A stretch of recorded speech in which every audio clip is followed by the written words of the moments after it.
গত কয়েকদিনে খুলনার জ্বালানি তেলের ডিপোগুলোতে চাহিদা অনুযায়ী পাওয়া যাচ্ছে না তেল। ফলে ডিপোর সামনে দীর্ঘ লাইনে দাঁড়িয়ে তেল নিতে গিয়ে ভোগান্তিতে পড়ছেন পরিবহন চালকরা। খুলনা নগরীর দৌলতপুরে পদ্মা অয়েল ডিপোর সামনে থেকে সরাসরি যুক্ত হয়ে বিস্তারিত জানাচ্ছেন বিভাগীয় প্রতিনিধি মোহাম্মদ অসীম।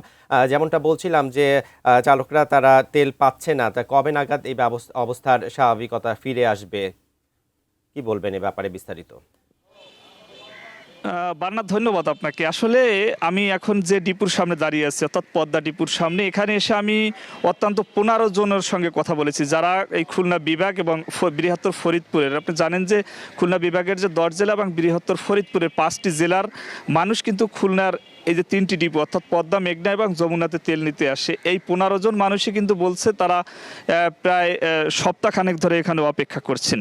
আসলে এখনো পর্যন্ত তারা ডিপো থেকে তেল পাচ্ছে না। আর আমি কিছুক্ষণ আগে পদ্মা ডিপোর যে ম্যানেজিং ডাইরেক্টর রয়েছেন তার সঙ্গে কথা বলেছি। তিনি যে দোহাইটি দিয়েছেন, তিনি ক্যামেরার সামনে কথা বলতে রাজি হয়নি, তবে তিনি জানিয়েছেন যে তাদের সরকার থেকে নির্দেশনা যেটি দিয়েছে সেটি হচ্ছে যে তারা আগে প্রতিদিন কিন্তু অকটেন 1 লক্ষ লিটার এখান থেকে সরবরাহ করত, তবে সরকার বলেছে সেখানে তাদের কমিয়ে 50,000 প্রতিদিন এখান থেকে সরবরাহ করতে, এবং পেট্রোল 1,70,000 লিটার প্রতিদিন সরবরাহ করতে। সেখানে সরকার থেকে নাকি নির্দেশনা দিয়েছেন যে 1,10,000 লিটার সরবরাহ করবে। সে কারণে আসলে যে সমস্ত গাড়িগুলো রয়েছে সেগুলো কিন্তু এখানে অপেক্ষামান রয়েছেন, যে তবে কখন নাগাদ যে তেল পাবে সে বিষয়ে কিন্তু স্পষ্ট কিছু বলতে পারছেন। আমি একজনের সঙ্গে একটু কথা বলতে চাই। আসলে আপনি কখন নাগাদ এখানে আসছেন এবং কেন তেল পাচ্ছেন না?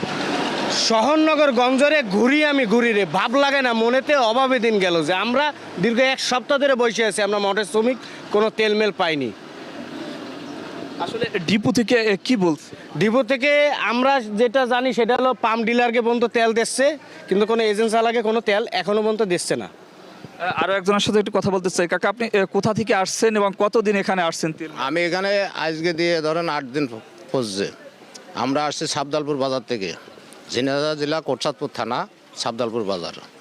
এই আজ 8টা দিন এসে বসে আছি। আমাদের এন্ডিন জমা নিয়েছিল গত বৃহস্পতিবার নিয়ে সেই এন্ডিনে লিখে দিয়েছিল 10 তারিখে তেল দেবে, কিন্তু 10 তারিখও তেল দেয়নি।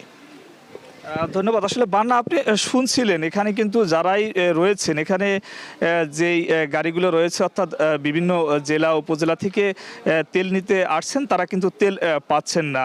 কারণ আর ডিপুর সাথে যারা এরা কথা বলেছেন, আমিও কথা বলেছি, তারা কিন্তু এদেরও যেমনটা বলছে আমাকেও তেমনটা বলেছেন যে আসলে সরকার থেকে যে নির্ধারণ করে দিয়েছে সে কারণে কিন্তু তারা তেল কম দিচ্ছেন, এবং প্রতিদিন তাদের প্রায় অর্ধেকে নেমে এসেছে তেল সরবরাহ যেটা দেওয়ার কথা, সে কারণে কিন্তু তারা পর্যাপ্ত পরিমাণ তেল সরবরাহ করতে পারছেন না। আসলে বলা চলে যে আসলে এক ধরনের ভোগান্তিতে রয়েছে এই খুলনায় যারা তেল নিতে আসছেন তারা। আপাতত আমার কাছে এই ছিল খুলনার দৌলতপুর এলাকার পদ্মা ডিপো থেকে সর্বশেষ খবর।